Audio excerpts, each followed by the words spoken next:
ஆன்மீக மனிதருடைய தியானங்கள் என்கிற தலைப்பில் கடந்த வாரத்தில்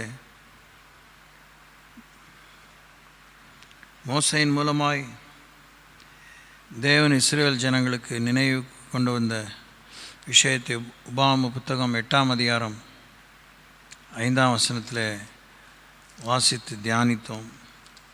தேவனால் கிடைத்த சீர்திருத்த தண்டனையை எண்ணி பார்த்தார்கள். They gave serious thought to the ways God chastised them, purified them, sanctified them.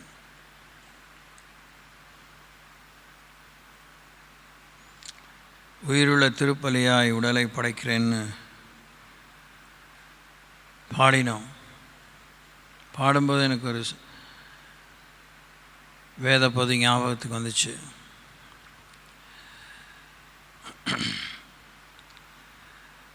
Abraham 100 வயசில் கீழ்ப்படிந்தார், 75 வயசில் கீழ்ப்படிந்தார், 25 வருஷம் காத்திருந்தார், 100ஆம் வயசில் கீழ்ப்படிந்தார்.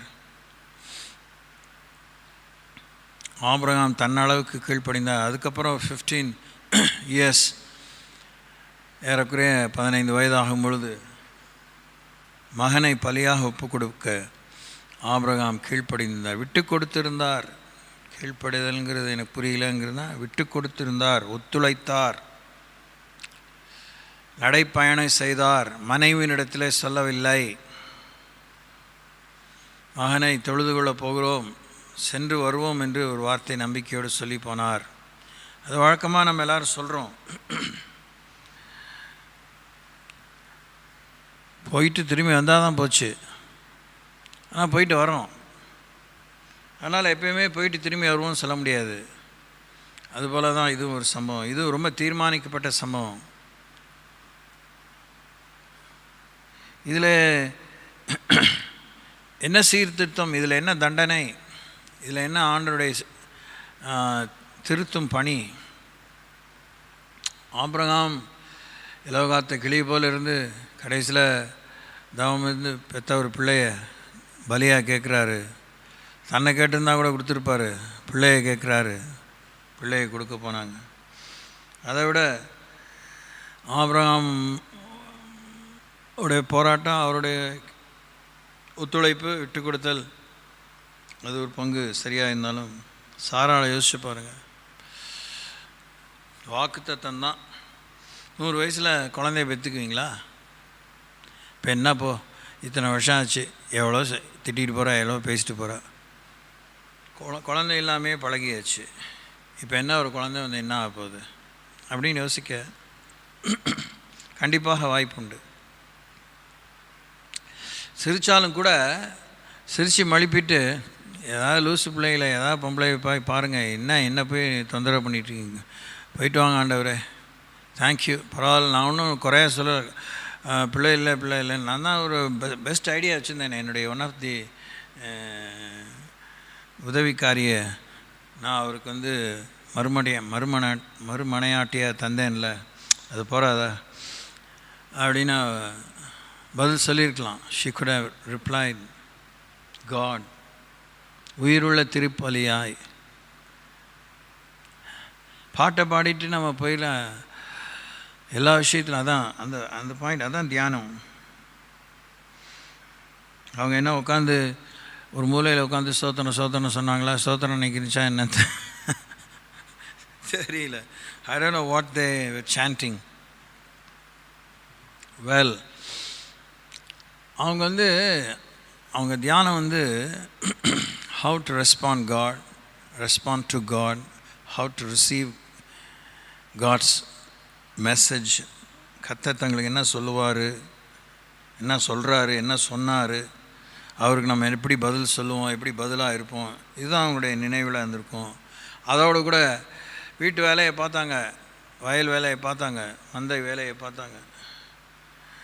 அன்றைக்கி இருந்த ஜனத்தொகைக்குள்ளே இருந்தான பிரச்சனை மிக்க சூழலில் நியாயங்களை எடுத்து சொன்னாங்க, அநியாயத்துக்கு எடுத்து நின்னாங்க.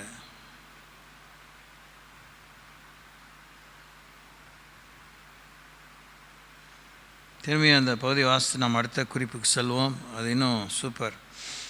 நீங்கள் பிழைத்து பெருகி கர்த்தர் உங்கள் பிதாக்களுக்கு ஆணையிட்டு கொடுத்த தேசத்தில் பிரவேசித்து அதை சுதந்திரிக்கும்படி இன்று நான் உங்களுக்கு விதிக்கிற எல்லா கட்டளைகளின்படியும் செய்ய சாவதானமாக இருப்பீர்களாக. தேவனாய கர்த்தர் உன்னை சிறுமைப்படுத்தும்படிக்கும் தம்முடைய கட்டளைகளை நீ கை கொள்வாயோ கை கொள்ள மாட்டாயோ என்று அவர் உன்னை சோதித்து உன் இருதயத்தில் உள்ளதை நீ அறியும்படிக்கும் உன்னை இந்த 40 வருஷம் அளவும் அனாந்தரத்திலே நடத்தி வந்த எல்லா வழியையும் நினைப்பாயாக.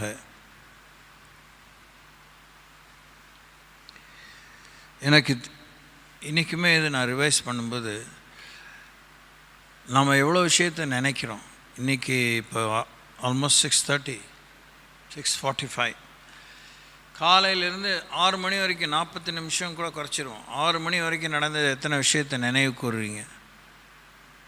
அப்புறம் ஆவிக்குரிய விதமெல்லாம் யோசிக்கக்கூடாது. ஸ்ட்ரெயிட்டாகவே ஆன்மீக சிந்தனை கொண்ட காரியம் நடந்திருக்கலாம், பார்த்துருக்கலாம், கேட்டிருக்கலாம், படிச்சிருக்கலாம். சாதாரண காலையில் எத்தனை மணிக்கு எழுந்திரிச்சிங்களோ அந்த நேரத்தில் இருந்தால் அட்லீஸ்ட் ஃப்ரம் தட் டைம். அப்போ ஒரு 8 மணின்னு கூட வச்சுக்கிட்டாலும் 8 to 6, 8 to 12, 4, 12 to 6 கிட்டத்தட்ட 10 மணி நேரம் நடந்ததை நினைவு கூறுறீங்களா? Do you recapture what happened, how your day was spent? அதில் நாம் எப்படி இருந்தோம், நம்முடைய எண்ணங்கள் எப்படி இருந்துச்சு?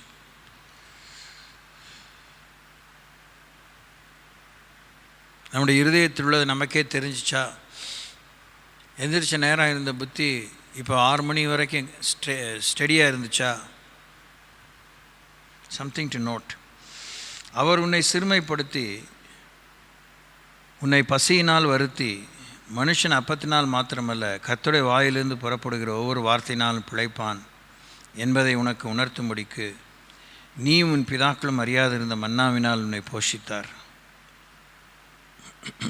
சாப்பாடு தேவை. சாப்பாடு ஒரு வைட்டல் நீடு. நேரடியாகவே உணவு மாத்திரம் நம்ம யோசிக்காமல் இந்த நாளின் அத்தியாவசியமான தேவை எவ்வளோ நம்மை நெருக்கியது, அதுக்கு நாம் எவ்வளோ அடிமையானோம், எவ்வளோ அதை நாம் ஜெயித்தோம்.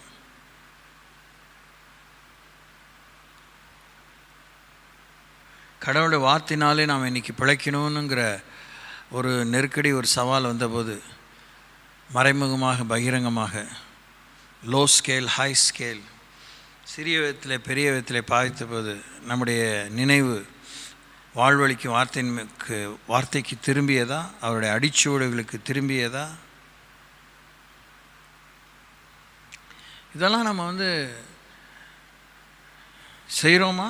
செய்கிறதில்லைன்னு சொல்கிறத விட நம்ம தான் நம்ம பற்றி உண்மையை கண்டுபிடிச்சிக்கணும்.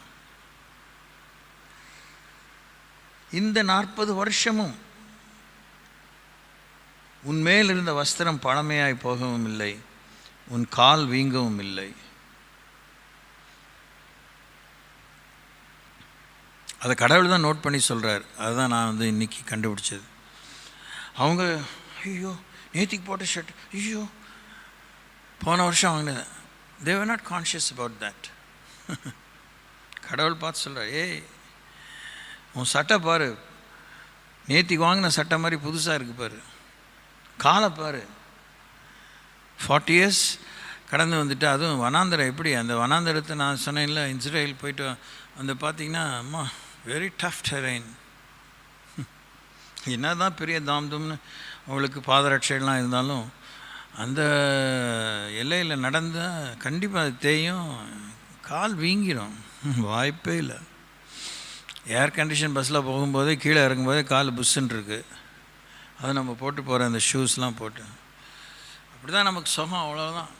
ஆனால் அன்றைக்கி அவங்களுக்கு இந்த சுகம் பாருங்கள், கால் வீங்கலை, சட்டை பழசாகலை. இல்லை லூயா. Are you able to think about such things? எப்படி பறி கொடுத்தாங்களா இருக்கும். பஞ்சத்தில் அடிப்பட்ட பஞ்ச பரதேசிகளாக வாழ்கிறோம். இதெல்லாம் சொல்லிட்டு அவங்களுக்கு கோபம் வருது, மட்டித்தனமான ரோசம் வருது. ரொம்ப நம்ம தரங்கட்டவர்களாக வாழ்கிறோம். போதிக்கிறதுக்காக இதை அவங்களுக்கு சொல்லலை. இப்போ கூட இதுதான் யோசித்தேன். பாடுறோமே, ஏதோ ஒரு நேரத்தில் உணர்றோம், உடனே உயிர் உள்ள திருப்பலியா அப்புறம் என்னவோ இப்படிலாம் உணர்ந்தெல்லாம் பாடுறோம். ஆனால் are we doing it in taking any steps? ஏதாவது முயற்சி எடுக்கிறோமா? ஒருவன் தன் புத்திரனை சிட்சிக்கிறது போல உன் தேவனாய கர்த்தர் உன்னை சிட்சிக்கிறார் என்று நீ உன் இருதயத்தில் அறிந்து கொள்வாயாக. வாசிக்கலாம். இன்னும் ஒரே பகுதி வாசித்து அடுத்த பகுதிக்கு போவோம். எபிரேயருக்கு நிருபம், the book of Hebrews chapter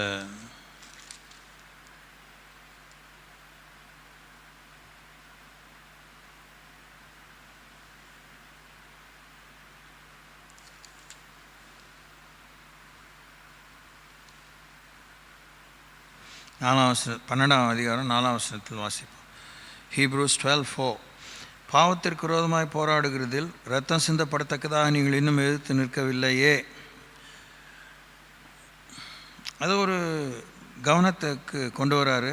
புகாராக சொன்னாலும் புகாராக எடுத்துக்கலாம், நம்ம செய்யலைங்கிறத நினைவுபடுத்துகிறாரு. அன்றியும் என் மகனே, என் மகளே, கர்த்தருடைய சிட்சையை அற்பமாக எண்ணாதே, அவரால் கடிந்து கொள்ளப்படும்போது சோர்ந்து போகாதே. பல விஷயத்தில் சோர்வுக்கு காரணம் ஆண்டோடைய கடிந்து கொள்ளுதலாக இருக்க வாய்ப்பு இருக்குது. எப்பயுமே ஆண்டோட தலையில் கொட்டி தான் உங்களை கடிந்து கொள்வார்னு சொல்கிறதுக்குல. கர்த்தருடைய சிட்சை அற்பமாக என்றது இதெல்லாம் சகஜமப்பா, இதெல்லாம் அறிவிக்கப்படாத சட்டமப்பா. we don't care. It's very, very dangerous attitude. கர்த்தர் எவனிடத்தில் அன்பு கூறுகிறாரோ அவனை அவர் சிட்சித்து தாம் சேர்த்து கொள்கிற எந்த மகனையும் தண்டிக்கிறார் என்று பிள்ளைகளுக்கு சொல்லுகிறது போல உங்களுக்கு சொல்லியிருக்கிற புத்திமதியை மறந்தீர்கள். தியானங்கிறது நினைவு, ஆல்வேஸ் கீப்பிங் இன் மெமரி,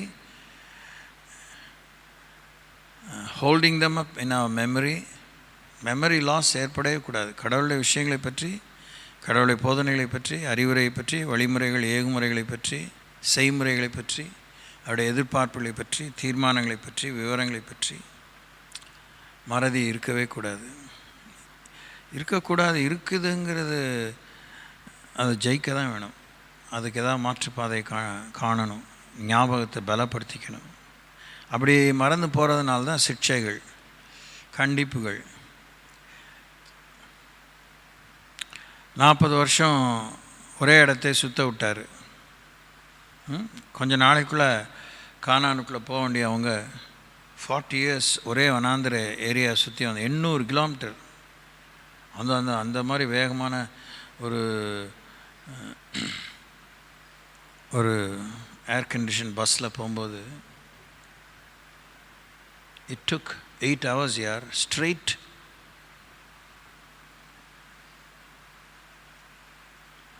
அன்இமேஜினபிளாக இருக்குது. துவங்கின இடத்துலேருந்து முடிகிற வரைக்கும் வித்தியாசமான எல்லைகள், வித்தியாசமான மண், பாறை, பள்ளம், மேடு, புழுதி, சத்தம். அவ்வளோ ஏர் டைட்டான ஒரு பஸ்ஸில் அந்த வெளியில் இருக்க இறைச்சல் இப்படியே கேட்கும். காதில் சிலருக்கெலாம் பஞ்சை கொடுத்துருவாங்க, காதில் வச்சுக்கோங்கன்னு. அந்த மாதிரி எல்லையை தான் இஸ்ரேல் ஜனங்க 40 வருஷம் கடந்திருக்காங்க. நம்ம வீட்டில் இந்த தொந்தரவு இருக்கா? நம்ம நடந்து போயிட்டு வர புழங்குற இடத்துல இருக்கா? என்ன ஒரு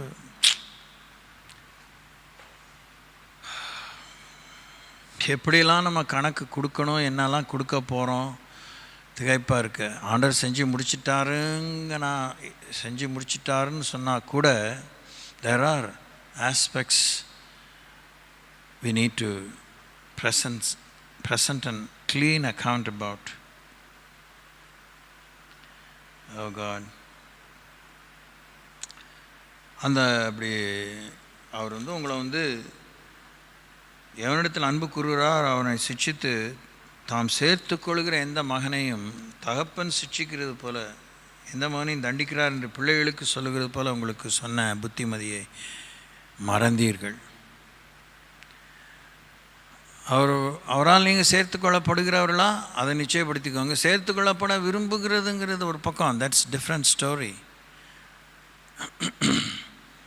அந்த நிச்சயமே இல்லாமல் அவருடைய பிள்ளைய தான் அவரெல்லாம் சேர்த்துக்கிட்டா நாங்களாம் கேமில் தான் இருக்கோம் அப்படின்னா சிக்ஷை இருக்குதுன்னு அர்த்தம், தண்டனை இருக்குதுன்னு அர்த்தம். பிள்ளைக்கு சொல்கிறது போல் புத்தி சொல்கிறாரு, அதை மறக்காதீங்க, அவ்வளோதான். சும்மா போய் விசாரிக்கிறேன், ஆண்டோட சித்தம் என்ன கேட்குறேங்க, எங்கே மண்டையில் தலையில் கொட்டு விழுதா, காதை திருகிறாரா, ஏதாவது தடாவதா, he's teaching you, he's inviting you attention, he's inviting you attention.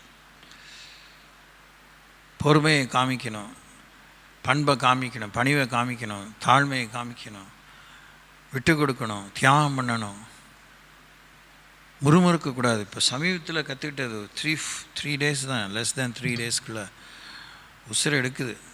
இன்னும் நான் கிரகிச்சு முடிக்கலை. முறுமுறுப்புங்கிறதுக்கு எவ்வளோ வசனங்கள் இத்தனை காலங்களில் சொல்லியிருக்கோம் வேறு. ஆனால் இப்போ சமீபத்தில் கேட்டது, ஐ டோன்ட் நோ, நான் குரூப்புக்கு அனுப்பிச்சேனான்னு தெரியல, அதை வீடியோ இருக்கு இன்னும். ரொம்ப அரைஞ்சா அப்படியே பல்லெல்லாம் கொட்டி போகிற மாதிரி, அப்படியே இந்த கை பதிகிற மாதிரி ஒரு சம்பவம், ஒரு மகா வல்லமை எடுத்து உபயோகிக்கப்பட்ட ஒரு பரிசுத்தவானுக்கு ஏற்பட்டிருக்கு. அவருக்கு கடவுள் சொன்ன ஒரு வார்த்தை தான், டு நாட் மர்மர், முறுமுறுக்காத. ஆடி போயிட்டேன், இன்னும் என்னால் மீள முடியல அந்த ஷாக்கில் இருந்து. நம்ம we think no end of ourselves. கண்ணு முழிக்க முடியல, நம்மளை பற்றி அவ்வளோ பெருமை, நம்மளை பற்றி அவ்வளோ திருப்தி, வெட்டி முறிச்ச மாதிரி. நீங்கள் சிச்சை சைக்கிளாக இருந்தால் தேவன் உங்களை புத்திரராக எண்ணி நடத்துகிறார். ரிவர்ஸில் வாசிச்சா, நீங்கள் தேவனை புத்திரராக எண்ணி தேவன் உங்களை நடத்துகிறதா இருந்தால் நீங்கள் சிச்சை சைக்கிளாக இருக்கணும். அதான் மேட்டர். தகப்பன் சிச்சையாத புத்திரன் உண்டோ? அப்பா பிதாவினை அழைக்கக்கூடிய புத்திர சிவாயத்தின் ஆவியை கொடுத்துருக்கோம், அதனால் அப்பா பிதாவை கூப்பிட்டுட்டே இருக்கோம், அப்பா ஆல்ஃபா இப்படி என்னென்னமோ சொல்லிகிட்டே இருக்கணும். அப்படின்னா தகப்பன் சிச்சையாத புத்திரன் உண்டோ? கர்த்தருடைய சிச்சையை உங்களால் சென்ஸ் பண்ண முடியுதா? Are you able to discern that God is correcting you? You are going through a correction period, a reformation period, a refining, purifying period. எவ்வளோ நாளுங்க திருந்துற வரைக்கும். நானும் அப்படி தான் நினச்சிட்டேன் சமயத்தில். அந்த பதில் திருந்துற வரைக்கும், திருந்தி மனம் திரும்ப கனியை கொடுக்குற வரைக்கும் சிச்சை தொடரும். சோத்திரம். தப்பை நிறுத்துகிற வரைக்கும் ஒன்று, தப்பு செய்யாமல் நல்லதை நீதியை செய்ய ஆரம்பிக்கிற வரைக்கும் சிச்சை தொடரும். No second thought. எல்லாருக்கும் கிடைக்கும் சிச்சை உங்களுக்கும் கிடையாது இருந்தால் நீங்கள் புத்திரனாயிராமல் வேசி பிள்ளைகளாயிருப்பீர்களே.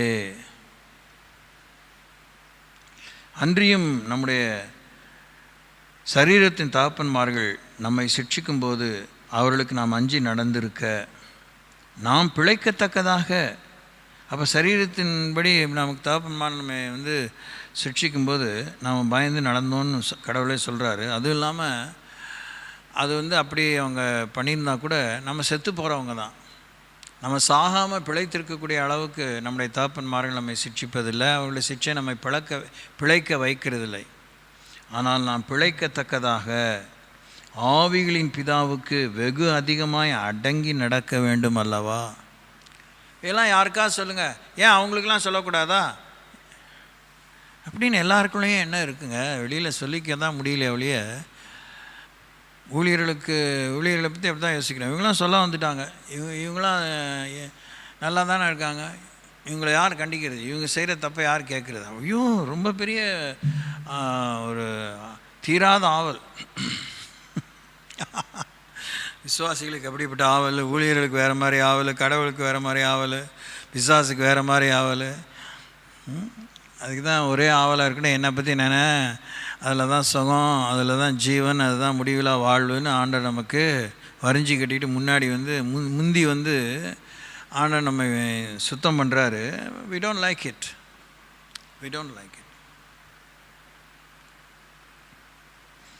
இன்றைக்கி இருக்கிற வேலைக்காரங்க கூலி கொடுத்தாலும் தப்பு சொன்னால் சாமானை தூக்கிட்டு போகிறேன் சார், வேறு ஆளை பார்த்துக்கங்கிறான். வேற ஆளை பார்த்துக்கிறேன்ப்பா, நீ சாமான என்ன நீயே போ, ஒன்றும் பிரச்சனை இல்லை, செஞ்ச வேலையை பாருப்பானா அவனால் ஏற்றுக்க முடியல. இல்லை என்ன சார் குறை?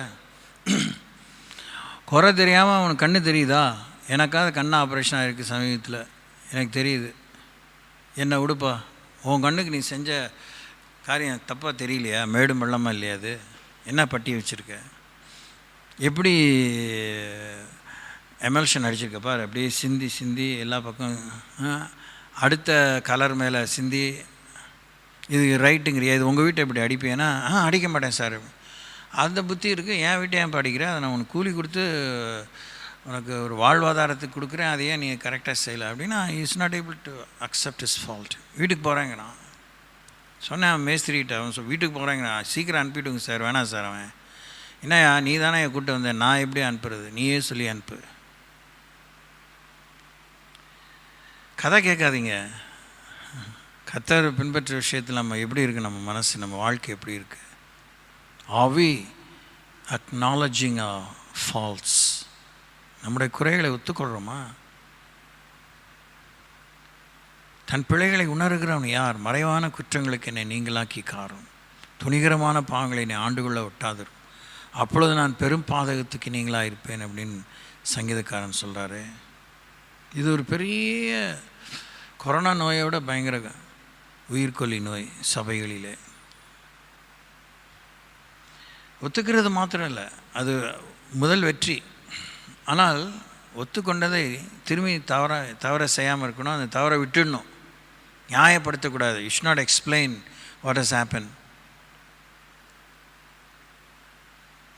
வாஸ்தவத்துக்கு ரட்சிக்கப்பட்ட புதுசில் அந்த இயர்ஸில், அதுக்கு முன்னாடி ரொம்ப நூற்றாண்டு காலங்களாக தான் இந்த உபதேசம் இருக்குது. இன்னும் நேத்திக்கெலாம் வந்தது கிடையாது. ரெஸ்டிடியூஷன் இல்லாமல், அதாவது நம்ம செய்த தவறை அதுக்கு பிராயச்சித்தம் செய்யாமல் நம்முடைய மனம் திரும்புதல் முடிவடைவதில்லை, நிறைவு பெறுவதில்லை. வேதம் அதெல்லாம் இன்றைக்கி முழுசாக மூட்டை கட்டி தூக்கி எறிஞ்சிட்டாங்க சபையில். நிகழ்கால திருச்சபையில், உலகளாவே திருச்சபையில் ரொம்ப பொறுக்கி எடுத்தீங்க, தேடி கண்டுபிடிக்கணும். திரைக்கடல் ஓடியும் திரவியும் தேடணும். எந்த சபையிலும் ரெஸ்டிடியூஷனை சொல்கிறதே இல்லை, போதிக்கிறதே இல்லை, நினைவுக்கு கொண்டு வருவதே இல்லை. மத்தேயு சுவிசேஷத்தில் இயேசு அதை தான் சொல்கிறார். உனக்கு அவன் சகோதரன் பேரில் ஒரு குறை உண்டு என்று நீ நினைவு கூறுவீனா, அவன் நினைவு கூறணும்னு அவசியம் இல்லை. நீ நினைவு கூர்ந்தீன்னா நீ கொண்டு வந்த காணிக்கை முதல்ல அங்கே வச்சுட்டு போய் அவன் சகோதரன்ட்ட ஒப்புரவாயிட்டு பின்பு வந்து அவன் காணிக்கை செலுத்து. ஒப்புரவாயிட்டான்ல, அப்புறம் எதுக்கு காணிக்க அப்படி யோசிக்காத. நீ கொண்டு வந்து செலுத்த வேண்டிய காணிக்கை செலுத்த வேண்டிய செலுத்து. ஆனால் செலுத்துறதுக்கு முன்னாடி தகுதி இல்லாமல் செலுத்தாத. அது ஏமாத்தமான, அது ஊழல், அது ஒரு லஞ்சம், அது நான் ஏற்றுக்கிற மாதிரி இல்லை. போய் ஒப்புரவாயிட்டு வா. பழைய ஏற்பாட்டு லேவியராமத்தில் வாசிக்கும்போது ஆட்டை கொண்டுட்டா ஆட்டை திருப்பி கொடுக்கணும், மாட்டை கொண்டுட்டா மாட்டை திருப்பி கொடுக்கணும். சுகப்படுத்த முடிந்தால், சுகம் அடைகிறதுக்கு வாய்ப்பு இருந்தால் அந்த சிகிச்சைக்கு வேண்டிய எல்லாத்தையும் எடுத்துக்கணும். யார் காயப்படுத்தினாங்களோ, ஒரு வயலை கொளுத்திட்டா அவனுக்கு ஒரு காணினாலும் திரும்பி ஒரு காணி அவனுக்கு கொடுத்துடணும். ஏன்னா வாழ்வாதாரத்தை நீ கெடுத்த. இல்லைப்பா சாரிப்பா அப்படி சாரி சொன்னாலாம் கதைக்கு ஆகாது. You should restitute what you have damaged.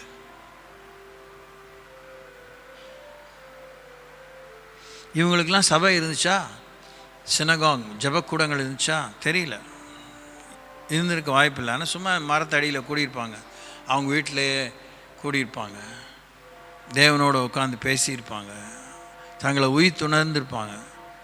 அதனால் தேவனோடு அவங்க பழகி இந்த பழைய ஏற்பாட்டு விசுவாசிகள், பரிசுத்தவான்கள் நேர்த்தியாக நடந்திருக்காங்க. நாம் பிழைக்கத்தக்கதாக ஆவிகளின் பிதாவுக்கு வெகு அதிகமாக அடங்கி நடக்க வேண்டும் அல்லவா? அவர்கள் தங்களுக்கு நலமென்று தோன்றினபடி கொஞ்ச காலம் சிக்ஷித்தார்கள். இவரோ தம்முடைய பரிசுத்தத்துக்கு நாம் பங்குள்ளவர்களாகும் பொருட்டு நம்முடைய பிரயோஜனத்துக்காகவே நம்மை சிக்ஷிக்கிறார். சிம்பிளாக தான் புரிஞ்சுக்கலாம். நாம் சிக்ஷிக்கப்படும் போது பிரயோஜனப்படணும். நாம் பிரயோஜனப்பட்ட எந்த விஷயத்திலும் நாம் தான் உண்மை உள்ளவர்களாக இருக்கணும். நாம் நன்மை பெற்று பிரயோஜனமாக இல்லைன்னா, இன்றைக்கி இல்லைன்னா நாளைக்கு சிக்ஷை உண்டு. தூங்காமல் கேட்கணும், மறந்து போகாமல் கேட்கணும். இது வரைக்கும் எந்த பிரச்சனையும் இல்லை, நல்லா நடத்திட்டு போகிறாரு அப்படின்னு நினச்சி ஏமாந்துடக்கூடாது. நீ நல்லா நடத்திட்டு போகிறாருன்னா அந்த நன்மை மத்தியிலே, அந்த நடத்துதல் மத்தியிலே தேவ திருவுளத்தை நீ உயிர்த்துணர்ந்திருக்க வேண்டும், உயிர்த்துணர்ந்தே ஆக வேண்டும். பரிசுத்தத்துக்கு பங்குள்ளவனானாயா? Have you become a partaker of the holiness of God? Are you able to see some growth in your life? வளர்ச்சி இருக்கா? ஆவியிலே, ஆத்மாவிலே, சரீரத்திலே, சிந்தையிலே, மெச்சூரிட்டி, தேர்ச்சியிலே வளர்ச்சி இருக்கா? உனக்கு இன்னும் பலனை கூட்டி கொடுத்து அப்புறம் சிக்ஷையை தாங்கும்படி அதுக்கேற்ற சிக்ஷை வரும். இப்போ நீங்கள் நல்ல சௌக்கியமாக இருக்கீங்களா? சரீரப்பிரகாரமாக, ஆன்மீகத்தில் நல்ல திடமாக இருக்கீங்களா? நாளைக்கு உங்களுக்குள்ளே என்ன இருக்குது, உங்கள் இதயத்தை நீங்களே அறியும்படி நீங்கள் எவ்வளோ சோதனை சகிப்பீங்க, நீங்கள் எவ்வளோ இன்னும் உங்கள் விசுவாசம் விலையேற பெற்றதாகும்படி தேவன் எப்படி இருக்கணும், என்ன விதமான சோதனை அனுப்பலாம் அப்படிங்கிற தேவன் திட்டம் எல்லாருக்கும், எவ்ரி இண்டிவிஜுவல் வச்சுருக்கிறாரு.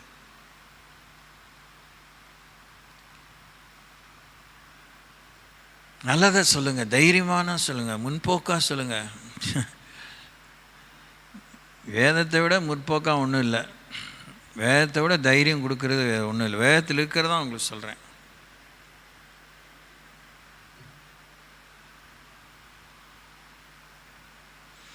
எந்த சிக்ஷையும் தற்காலத்தில் சந்தோஷமாய் காணாமல் துக்கமாய் காணும், ஆகிலும் பிற்காலத்தில் அதில் பழகினவர்களுக்கு அது நீதியாகிய சமாதான பலனை தரும்.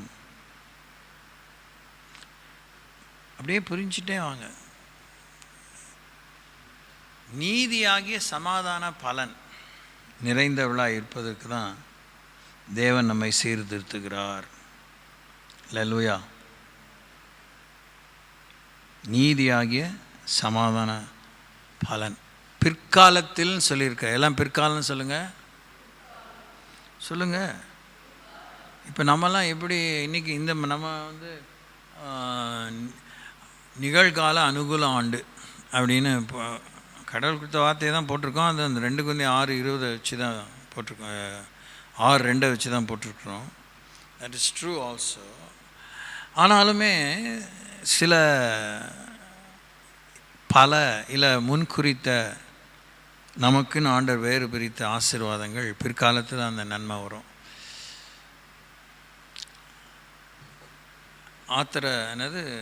ஆக்க பொறுத்தவனுக்கு ஆற பொருட்கள்லாம் வாழ முடியாது. வாக்குத்தத்தம் பண்ணப்பட்டதை பெற்றுக்கொள்வதற்கு நீடிய பொறுமை நமக்கு தேவைப்படுகிறது. அதனால் இவங்க இதெல்லாம் யோசித்து பார்த்து பிள்ளைகளுக்கு சொன்னாங்க, பிள்ளைகளை எச்சரிப்பாக வளர்த்தாங்க. பிள்ளைகளுமே எல்லாருமே அப்படியே ரொம்ப கீழ்ப்படிஞ்ச பிள்ளைங்கள்னு சொல்லிட முடியாது.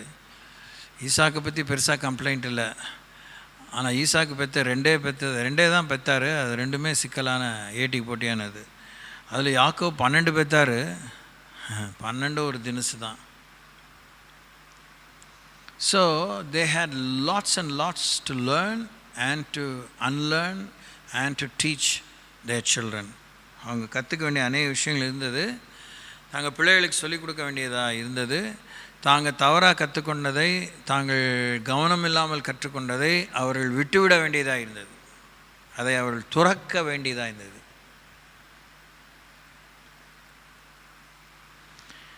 ஓகே, உபாகம புத்தகம் 32ஆம் அதிகாரம் 7ஆம் வசனம். அடுத்த சிந்தை, The book of Deuteronomy chapter 32 verse 7.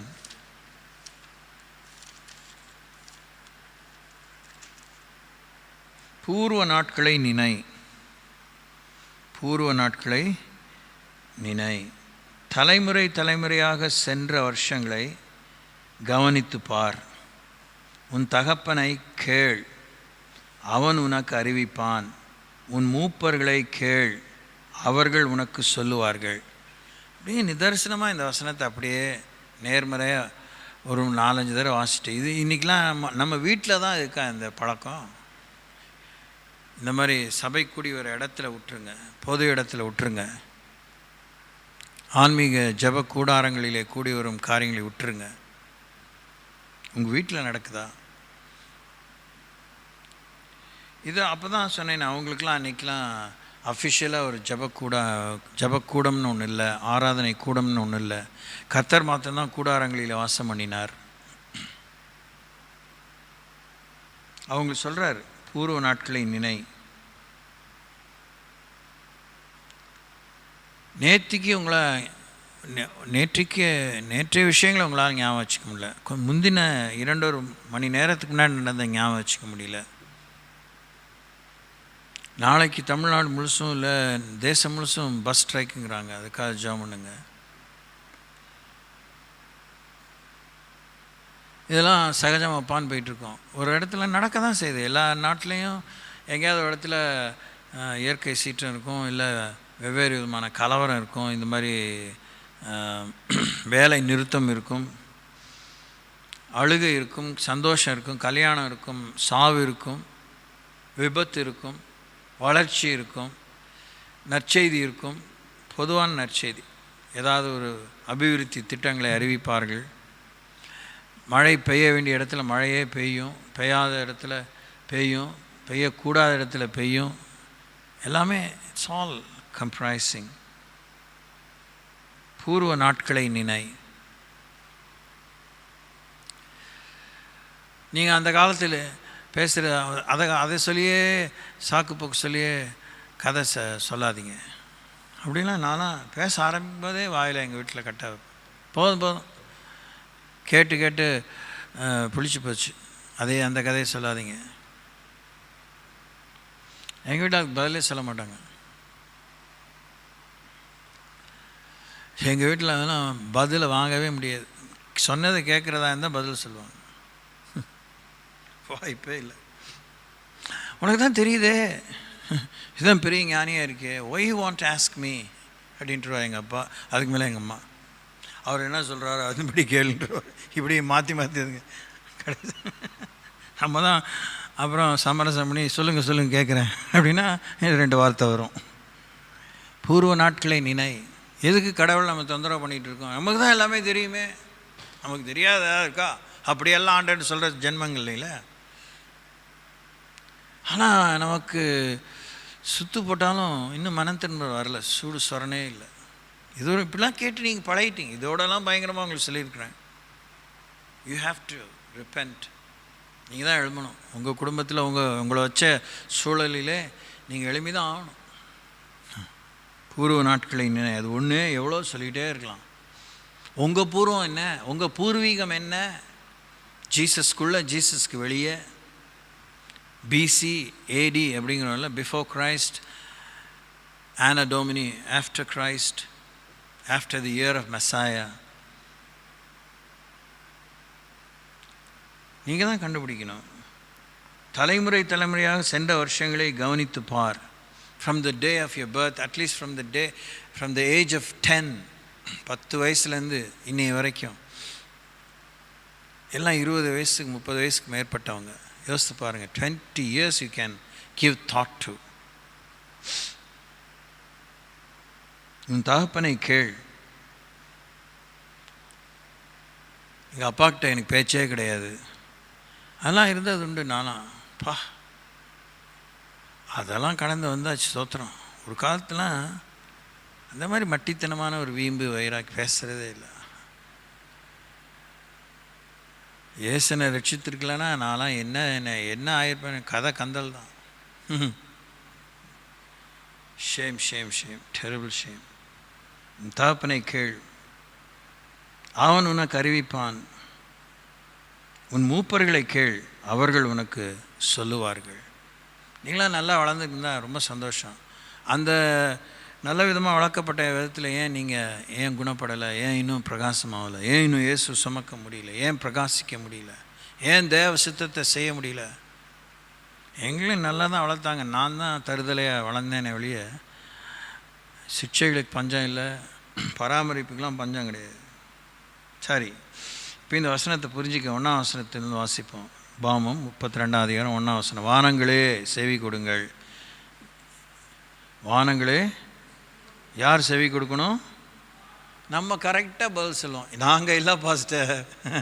ஆமாம், அதனால தான் அவருக்கே தெரிஞ்சு இந்த ஜென்மங்கள் கேட்காது, இந்த ஆபிரகாம் சந்ததியும் கேட்காது, ஆதாமின் சந்ததியும் கேட்காது, நோவாவின் சந்ததியும் கேட்காது.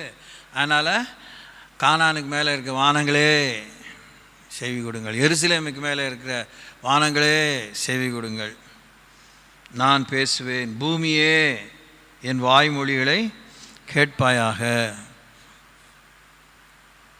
இல்லை நம்ம வேடிக்கை பண்ணுறோம்ல, வேடிக்கை நினைக்கிறோம். ஹீப்ரூ கிளாஸ்லையும் இது சொல்லி கொடுத்தாங்க. Even otherwise also I have heard many angles.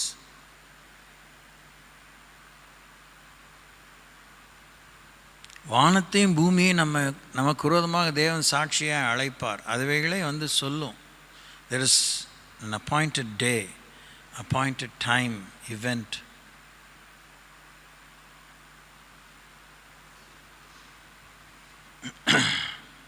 மழையானது இளம் பயிரின் மேல் பொழிவது போல் என் உபதேசம் பொழியும், பனித்துளிகள் புல்லின் மேல் இறங்குவது போல் என் வசனம் இறங்கும். இது வந்து நம்ம நினைக்கிற மாதிரி சரியாக ஜட சம்பந்தமான பூமி வானம் அப்படின்னு மாத்திரம் நீங்கள் நினச்சிடக்கூடாது. That is also inclusive. But ஆனால் மூல பாஷையில் நம்ம மண்ணிலேருந்து உண்டாக்கப்பட்டவங்க. So God sends His teachings, His doctrines, His instructions to the mud from where we were created. நம்மை எந்த மண்ணிலிருந்து எடுத்தாரோ அந்த மண்ணுக்கு போதிக்கிறார். உருவாக்கப்பட்ட நமக்கு தான் போதிக்கிறார்.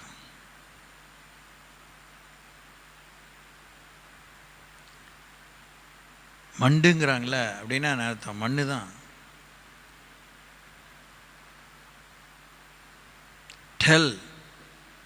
டெல் அவீவ் எல்லாமே நிறைய விஷயங்கள் அவங்க ஊரில் அந்த டெல்லுங்கிறது ப்ரெஃபிக்ஸாக இருக்கும், முன் இணைச்சொல்லாக இருக்கும். அப்படின்னா குட்டிச்செவரு, கழுதை கெட்டு குட்டிச்செவரு நம்ம சொல்கிறோம்ல, அது மாதிரி குட்டிச்செவரு, ஸ்மால் மவுண்டு, சிறிய குன்று, திண்டு.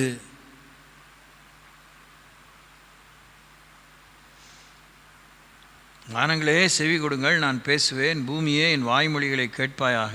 மழையானது இளம் பயிர் மேல் பொழிவது போல் என் உபதேசம் பொழியும், பனித்துளிகள் புல்லின் மேல் இறங்குவது போல் என் வசனம் இறங்கும். கர்த்தருடைய நாமத்தை பிரசித்தம் பண்ணுவேன்.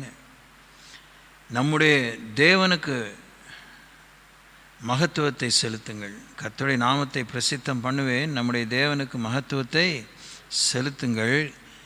ஏன்? அவர் கன்மலை, அவர் கிரியை உத்தமமானது, அவர் வழிகளெல்லாம் நியாயம், அவர் நியாயக்கேடில்லாத சத்தியமுள்ள தேவன், அவர் நீதியும் செம்மையுமானவர். 5 விதமான கேரக்டரிஸ்டிக். அவர் கன்மலை, அவர் கிரியை உத்தமமானது, அவர் வழியெல்லாம் நியாயம், அவர் நியாயக்கேடில்லாத சத்தியமுள்ள தேவன், அவர் நீதியும் செம்மையுமானவர். அவர்களோ, இஸ்ரவேல் ஜனங்களோ, உடன்படிக்கையின் மக்களோ தங்களை கெடுத்து கொண்டார்கள். அவர்கள் அவருடைய பிள்ளைகள் அல்ல, இதுவே அவர்கள் காரியம். அவர்கள் மாறுபாடும் தாறுமாறும் உள்ள சந்ததியார்.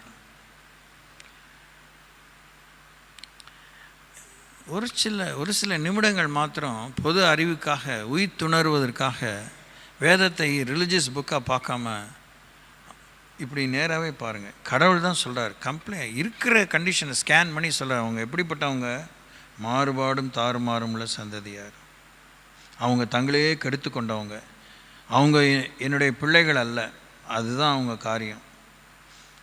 விவேகம் இல்லாத மதிகட்ட ஜனங்களேன்னு கூப்பிட்றாரு. இப்படியா கர்த்தருக்கு பதில் அளிக்கிறீர்கள்? உன்னை ஆட்கொண்ட பிதா அவர் அல்லவா? உன்னை உண்டாக்கி உன்னை நிலைப்படுத்தினவர் அவர் அல்லவா? பூர்வ நாட்களை நினை. விவேகமில்லாத மதிகட்ட ஜனங்களே, இப்படியா கர்த்தருக்கு பதில் அளிக்கிறீர்கள்? உன்னை ஆட்கொண்ட பிதா அவர் அல்லவா? உன்னை உண்டாக்கி உன்னை நிலைப்படுத்தினவர் அவர் அல்லவா? பெண்கள் தான் வந்திருக்கீங்க எல்லாருமே. பெண்கள் கூட்டத்திலாம் உங்களுக்கு எவ்வளோ சொல்லிகிட்டு இருக்கேன். நீங்கள் உங்களுடைய மறுரூபம், உங்கள் சீர்மிகும் செம்மல்களாக மாறுறதுக்கு யூ கிவ் இனஃப் டைம். நிறைய நேரம் கொடுங்க. விலையேறப்பெற்ற நேரத்தை கொடுங்க, விலையேறப்பெற்ற மக்களாக மாறிடுவீங்க. உங்கள் குடும்பம் பிரகாசமாக இருக்கும், உங்கள் சந்ததி பிரகாசமாக இருக்கும், உங்கள் புருஷன் பிரகாசமாக இருப்பார். உங்களுக்கு தெரில, அல்பத்தனமாக வெறும் துட்டில் மாத்திரம் உங்கள் கண்ணு போகுது. ரொம்ப சங்கடமாக இருக்கும் உங்களை பற்றி. உங்களுக்கு நித்திய தரிசனம் இல்லை, ராஜ்ய தரிசனம் இல்லை, தேவனுடைய வலது பார்சத்தை பற்றிய ஒரு தரிசனம் இல்லை, அவேர்னஸ், விழிப்புணர்வு இல்லை.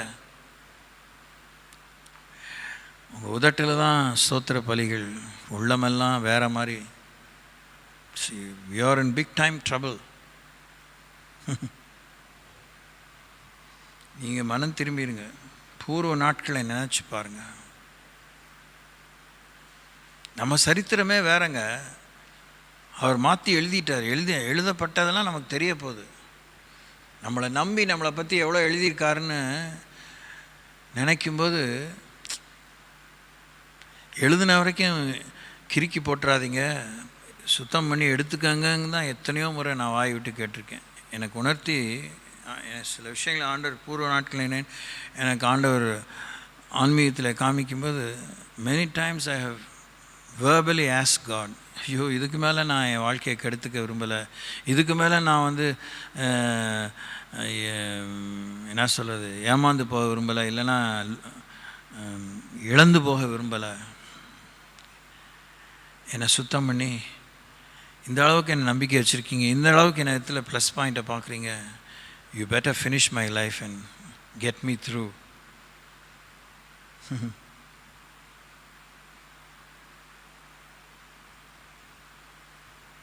உன்னதமானவர் ஜாதிகளுக்கு சுதந்திரங்களை பங்கிட்டு ஆதாமின் புத்திரரை வெவ்வேறாக பிரித்த காலத்தில் இஸ்ரவேல் புத்திரருடைய தொகைக்கு தக்கதாக சர்வ ஜனங்களின் எல்லைகளை திட்டம் பண்ணினார். இது ஒவ்வொரு வீடு திறப்பில் நான் உங்களுக்கு சொல்லியிருக்கிறேன். இது ஒரு பவர்ஃபுல் டீச்சிங் ஆல்சோ.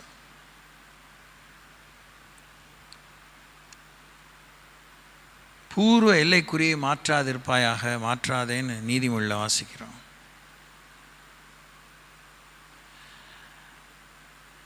மழையில் முளைக்கிற காளான் அல்ல நம்ம வாழ்க்கை. நாம் நேத்திக்கு முளைச்சவங்க அல்ல. கேலண்டர் இயர் பிரகாரமாக நம்ம ஒவ்வொரு ஆண்டில் பிறந்திருப்போம். ஆனால் நம்ம உலக தோற்றத்துக்கு முன்னையே, உலக தோற்றம் முதற்கொண்டு இந்த உலகத்தில் வந்து உதிக்கும்படி அந்த என்ட்ரன்ஸில் இருந்தோம். God permitted us, just go into India, go into any other nation அப்படின்னு ஆண்டவர் ஒருத்தர், go into this woman, go into that man, into that family.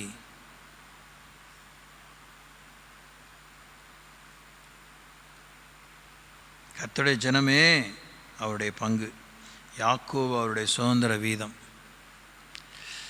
அந்த ஜனங்களை பற்றி அவ்வளோ வைராக்கியத்தை இதில் எழுதியிருக்காரு. நம்மளை அவருடைய இரத்தத்தாலேயே சொந்தமாக்கி சுவீகார புத்திரராக்கி,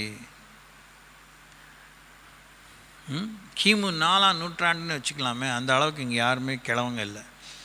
இந்த உலகத்தில் இருக்கிற யாருமே 2025 வருஷம் 24 வருஷம் ஆன கிழவங்களோ கிழவிகளோ யாரும் இல்லை, குமரர்களும் இல்லை. அதனால் நம்ம தைரியமாக ஒன்றும் அபத்தம் இல்லாமல் 4ஆம் நூற்றாண்டில், கிமு 4ஆம் நூற்றாண்டில் நமக்கு அனுமதி கிடச்சி இந்த உலகத்துக்குள்ளே வரத்துக்கு. இதுங்கெல்லாம் அதுக்கு முன்னாடி வாழ்ந்ததுங்கள கதை. நமக்கு கிமு 4ஆம் நூற்றாண்டுலேருந்து, இல்லைன்னா ஜஸ்ட் 1ஆம் நூற்றாண்டுலேருந்து இன்றைக்கி 2000 some years we have been permitted to come into this world and live and be part of his body, the church.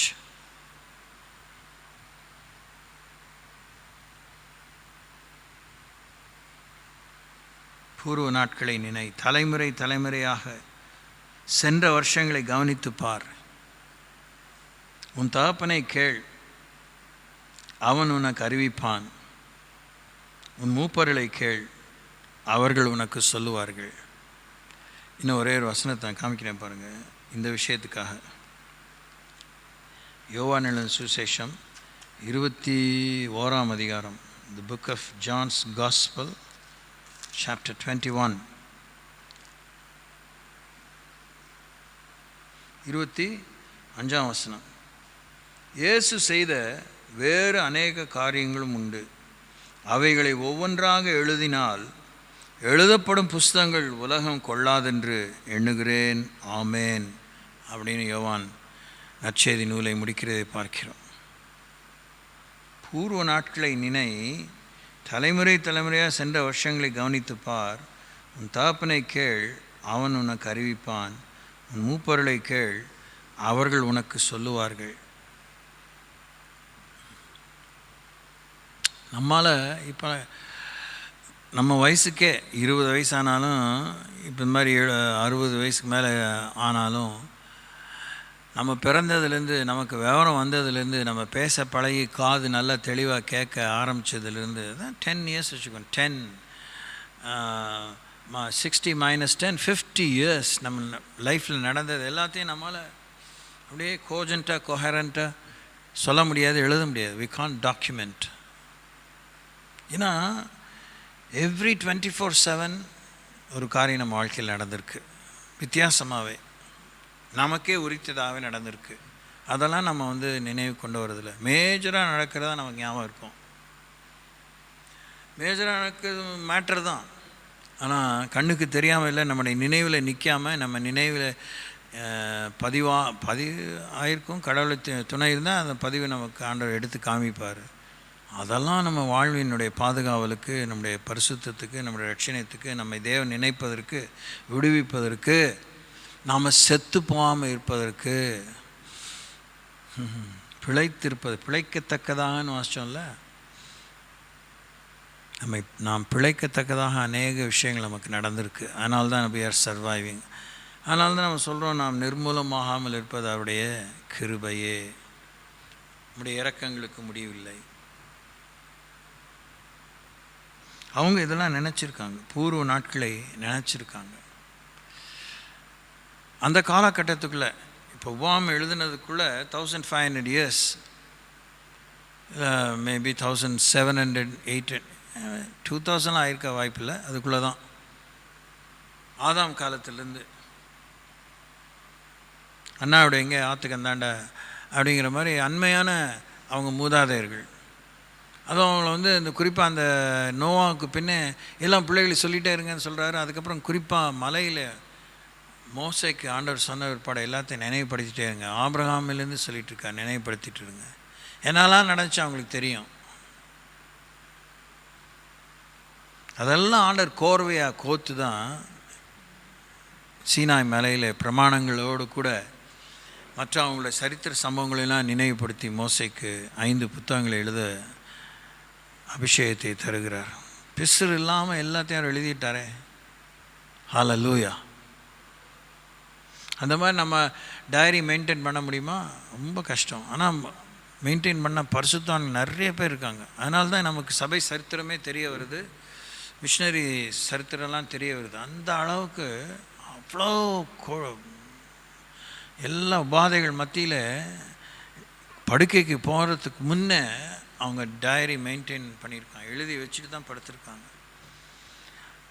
எல்லாருமே இல்லாட்டினாலும் அவர்களை பற்றி மற்றவங்க டைரி எழுதியிருக்காங்க. அது இன்னும் பெரிய பிரமாதமான விஷயம். என்னை பற்றி யாரோ எழுதிட்டு இருக்காங்க வச்சுக்கோங்களேன். அது மாதிரி எனக்கு எழுத நேரம் இல்லைன்னு சொல்லி இருந்தவங்களெல்லாம் அவங்க வாழ்க்கை எவ்வளோ மக்களை பாதித்திருக்குமானால், அதில் ஒருவன் அறிமுகமான காலத்திலேருந்து அவர் அந்த குறிப்பிட்ட பரிசுத்தான் மறையும் காலம் வரைக்கும் அப்படியே எழுதி வைத்திருக்கிறார். இப்போ கூட சமீபத்தில் இயேசு கிறிஸ்துவை பற்றி 2 மகா பிரதான சரித்திர ஆசிரியர்கள் எழுதியிருக்காங்க. ஒன்று ஜோசஃபஸ் ஃப்ளேவியஸ், அவர் ஒரு கிரேக்க ஞானி, historian. Publius Lentulus, one of the renowned Roman procurator, பிலாத்தை போல அவன் கவர்னர். அவனுக்கு இயேசு கிறிஸ்து மேலே அலாதி மோகம். அவரை பற்றி என்றைக்கு அவனுக்கு அறிமுகம் ஆச்சோ கேள்விப்பட்டானா, அன்னையிலேருந்து அவர் அவ்வளோ கீனாக வாட்ச் பண்ணி அவரை பற்றி எல்லா டீட்டெயிலும் எழுதியிருக்கான். அதுவும் இல்லாமல் அவருடைய உருவத்தை அப்படியே அங்கே பிரதர்ஷனம் மாதிரி தலையிலேருந்து கால் வரைக்கும் அவர் எப்படிப்பட்ட ஃபீச்சர்ஸ் உள்ளவர், எப்படிப்பட்ட டெக்ஸ்சர் உள்ளவர் அப்படின்னா எழுதியிருக்கான். அதை வச்சு தான் மைக்கேல் ஆஞ்சலோ அதனுடைய ஒரு பெயிண்டிங்கை வரைஞ்சிருக்கார், அந்த legendary painting of the portrait of Jesus Christ. நமக்கு எதை பற்றி தான் அந்த உலகத்தில் நினப்பு இன்னைய வரைக்கும் கரண்ட் டேட்டில் இப்போ கேட்டிருக்கேன். இப்போ உங்களுக்கு எதை பற்றி தான் இதெல்லாம் இதை வச்சு நான் என்ன சோறு பொங்க முடியுமா, வீடு வாங்க முடியுமா, காடு வாங்க முடியுமா, அதை இது இவ்வளோ தான் நமக்கு அல்ப புத்தி தான். நான் நினைக்கிறேன், இது என்னோடய அபிப்பிராயம். இப்போ கூட ஜீசஸ் நமக்கு முன்னாடி திடீர் வந்தால் நமக்கு ஒன்றும் சொல்கிறதுக்கே இருக்காது வாயில், தெரியுமா உங்களுக்கு? ஏன்னா மனசில் ஒன்றும் இல்லை. சும்மா ஒரு ஒப்பாரி வைப்போம், அந்த ஒப்பாரிக்கு அர்த்தம் இருக்காது. எதுக்கு அழுகுறேன்னு கேட்டால் சொல்லுது, எதுக்கு சிரிக்கிறேன்னு சொல்ல தெரியாது, ஏன் இப்படி பேந்த என்னை பார்த்து முழிக்கிறேன்னு கேட்டால் ஒன்றும் சொல்ல தெரியாது. அது நீங்கள் ஒத்துக்கிறீங்களோ அது உங்கள் பாடு, எனக்கு ஐ டோன்ட் கேர். அவன் சொன்னது சரியான உண்மை. ஏன்னா you don't have any thing in your heart about him. நீங்கள் அதை ரிவைஸ் பண்ணி பார்த்ததே கிடையாது, ரிஹர்ஸ் பண்ணி பார்த்ததே கிடையாது. இயேசுவை பார்த்தா என்ன கேட்பீங்கன்னு எவனோ ஒரு பாட்டு பாடியிருப்பான் சண்டே ஸ்கூல். நான் பரலோகத்துக்கு போது இயேசு பார்த்து என்ன கேள்வி கேட்பேன் தெரியுமா, அப்படி இப்படின்னு கேட்டிருப்போம். அதே கேள்வி நீங்கள் அரைச்சமாகவே அரைச்சிட்டு இருப்பீங்களா? ஆபிரகாமுக்கு நான் அப்படி தான் தரிசனமானேன், ஓகே. ஏன்னா உனக்கு நான் தரிசனமானேன், அதை பற்றி 2 வார்த்தை சொல்லுனேன். எங்கே வந்தீங்க நீங்கள்? எங்கே வரவே இல்லை. இது மத்தேயு சுவிசேஷம் 25ஆம் அதிகாரத்தினுடைய கேவலம்தான். அது நீங்கள் தான் தெரிஞ்சு தான் நாங்கள் வீட்டே எழுதி வச்சுருப்போம், எங்கள் அப்படியே கஜானாவே கொடுத்துருப்போம். ஆண்டவர் சொல்லுவார், அது லூஸு, இந்த சிறியவர்கள் நீ எவர்களுக்கு எதை செய்தாயோ அது எனக்கே செய்தாய், எவனுக்கு எதை செய்யலையோ அது எனக்கு செய்யலை அப்படின்றா. அப்படியா? அப்படிதான். எப்படி இருக்கீங்க லேடிஸ்? உங்கள் வயசுக்கு உங்கள் சந்ததி உங்கள் மூலமாக இயேசுவை என்ன புரிஞ்சு வச்சுருக்காங்க? இயேசு என்ன ஆவியில் ஆத்மாவில் வசனத்திலிருந்து எவ்வளோ தரிசித்து வச்சுருக்கீங்க? What are the issues that you can take it to God? Daily ஜெபம் பண்ணுறது, இந்த லிஸ்ட்டெல்லாம் அடித்து விடுறதெல்லாம் ஒரு பக்கம் இருக்கட்டும். ஜீசஸ் கிட்ட உண்மையாகவே பேசுகிறதுக்கு என்ன வச்சுருக்கீங்க? அதை ஹோம்ஒர்க் பண்ணுங்கள். எவ்வளோ கொடுத்துருக்கேன் ஹோம்ஒர்க்கு, இன்றைக்கி ஒன்று புதுசாக கொடுத்துருக்கேன். இயேசு திடீர்னு வந்துட்டார், எங்கேயோ வந்துட்டார், நீங்கள் இருக்கிற இடத்துல தான், அது வீடாக இருக்கலாம், எங்கேயா இருக்கலாம். ஏன்னா இங்கே வந்து விட்டீங்கன்னு சொல்லக்கூடாது, சொத்தணும் வாங்க வீட்டுக்கு. Praise the Lord. Do you have anything to say? Or do you have the right things to say? அதான் இவங்களாம் பண்ணது. அதனால தான் அவங்களாம் பெரிய படிப்பு படிக்கலை, அவங்களுக்கெல்லாம் பெரிய பல்கலைக்கழகத்துக்கு போனவங்க கிடையாது, அவங்களுக்கு யாரும் வேத ஆராய்ச்சி நடத்தினது கிடையாது. ஓகே, ஆனால் அவங்க கர்த்தரோடு நடந்து இன்றைக்கி நம்மோடு கூட மரித்தும் பேசி கொண்டு இருக்கிறார்கள். பூர்வ நாட்களை நினை, உன்னை கோத்திரத்துக்கு ஒருவனா குலத்துக்கு ஒருவனா வேறு பிரித்தாரே.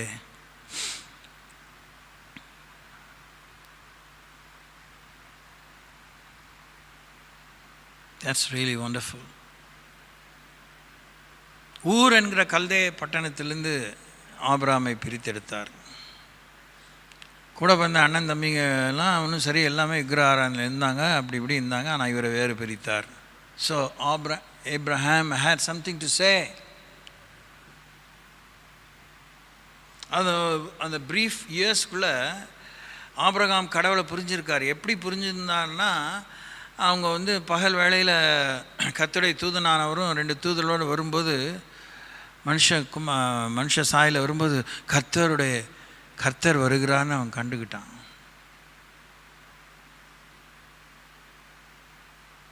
He could identify the Son of God. நமக்கு தூதர்களை பற்றிய பிரசங்கம், டீச்சிங், எவ்வளோ விஷயங்களை பற்றி போதகங்கள் கிடைத்தும் விவரங்கள் கிடைத்தும் ஏதாவது உங்களால் இனம் கண்டுக்க முடியுதா? திஸ் அப்படின்னு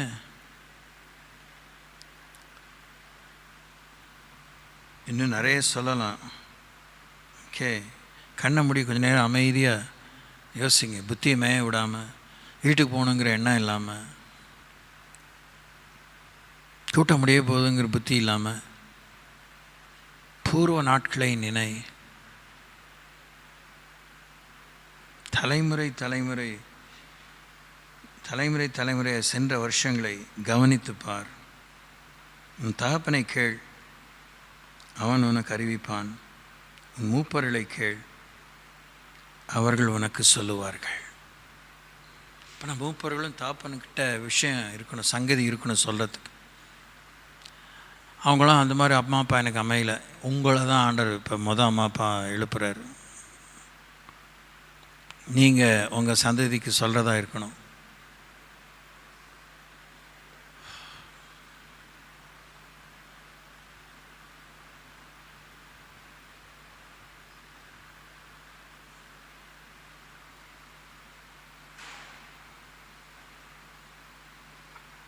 Jesus.